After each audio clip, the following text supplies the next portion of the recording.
Hi there, Brody here with another Psych Corner. Always happy to be contributing to this newsletter.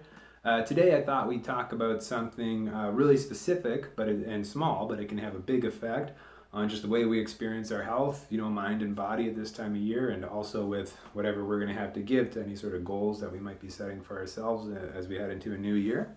And that's serotonin. So, serotonin, for those who don't know, is a neurotransmitter that we pay a lot of attention to in mental health, because if your serotonin processing in your brain is for any reason not optimal, or if it's unhealthy in any way, then you're at a much higher risk of being diagnosed with anxiety or depression. Plays a role in other mental health problems as well, of course. And then a lot of the medications that someone might be on for anxiety, depression, panic disorder, a lot of those are going to be targeting the serotonin system because of how big a difference that can make if it's out of whack. So there are a handful of things that we can do that are natural and really evidence-based, and to give our own serotonin system the best fighting chance that we can. One of the first things that we can talk about there is light. So, if you've ever heard of seasonal affective disorder or SAD, this is basically exclusively related to this variable. So we know that people can experience seasonal affective disorder where they get depressed or low mood or even anxious in the winter months, and that's primarily because it's so much darker. So I'm further north than most of the people who are going to be watching this video, which is why my hair is so long, because we're in a lockdown up in Canada, or my part of Canada, but we also have a lot less light. So something I recommend to my clients very frequently, both training clients and talk therapy clients, is to invest in, like, we call them happy lights or mood lights. Just a light that you could you set up facing you at about your 10 or your 2 o'clock. You don't have to stare at it, and for about 20 minutes, as soon as you can get to waking, you have this light on, and that comes in. That light is processed by your eyes. You'd have to not have any glasses on or anything like that. And if you follow those kind of instructions for about 20 minutes a day, again, right early in the morning, that's going to really positively influence that. And that's going to create a big difference in the way your brain processes serotonin. Again, just give it that best fighting chance. Similarly, vitamin D, which we're also low on often, because again, that's another thing, we relied partially on the sun for the way that we get and process that vitamin, is also low at this time of year. So proper vitamin D supplementation has been shown to have a positive effect in the brain. We're thinking probably relating to serotonin because of how the brain relies on vitamin D for other things that end up affecting serotonin processing. Similarly, omega-3 fatty acids also probably would be good to have those pretty dialed in if you're going to want to be trying to have the best brain chemistry and brain health in general, just because it's a very healthy fat and your brain needs those healthy fats. But also, because of the way that serotonin is processed specifically, we're pretty sure omega-3 fatty acids, if they're not dialed in, could affect it. Exercise in general is actually a really evidence-based way to make sure your serotonin system and your brain function is healthy. It also positively influences sleep, quality and quantity, which is huge for brain function. Sleep and brain function are really overlapped. When it comes to what type of exercise is going to be your best bang for buck, once you've addressed your stability, so once you are active or exercise enough that you're able to generally maintain a stable, injury-free body through most of the activities that you're going to do day to day, then you're going to move on. Your focus should be strength. So once you're stable and capable, we want you to be strong as possible. And that seems to have a lot of carryover resistance training, and what it causes to happen hormonally in the body looks like it has good outcomes for neurological functioning as well.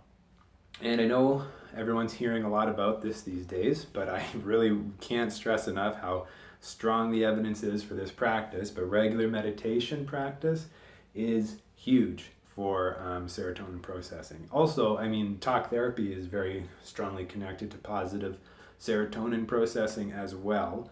But it's actually comparable to meditation. They both create a similar shift in mood when we look at the research, and meditation is free. So I really can't emphasize enough that meditation, we know it reduces activity in the amygdala. That's the distress center of the brain. It does other stuff too, but we know that if the amygdala is less active, generally people's experience their mental health to be better, and they also have generally good processing in other areas of neurotransmission, such as serotonin.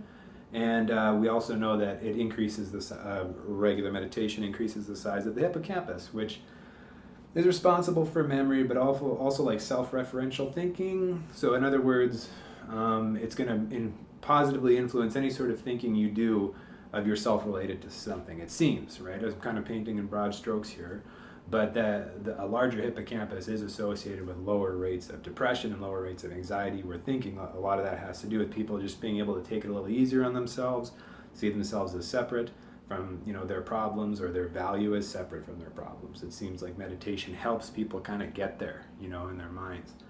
So those are the big things that I think everyone should consider or try. All of those things are affordable.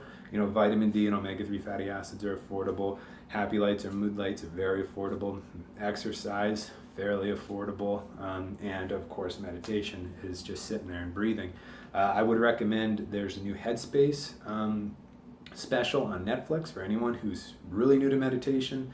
You'll find some form of meditation or some way of doing it that you find least objectionable or doable in that show. So Netflix isn't quite free, but I think even after their services have gone up in Canada, it's still only $15 a month. So good place to start learning that.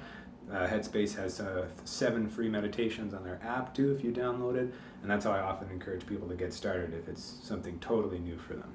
And I did want to say one thing at the end. Some people have tried to take the serotonin system and sort of market supplements so as to make themselves money and also give people the impression that they're doing something good for their health.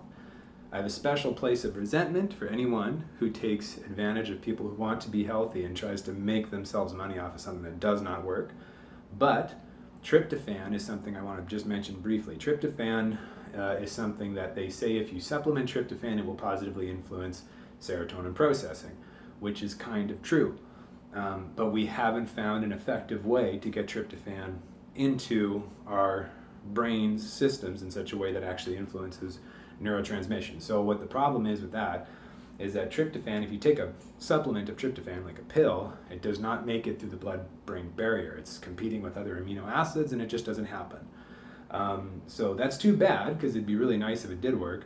They do find that if they synthesize it sort of like a GMO, put it into corn or other foods, that then it makes it through the blood-brain barrier, but there's not enough of it in the corn that you might get across the table, or that they might try to develop a supplement based off of it.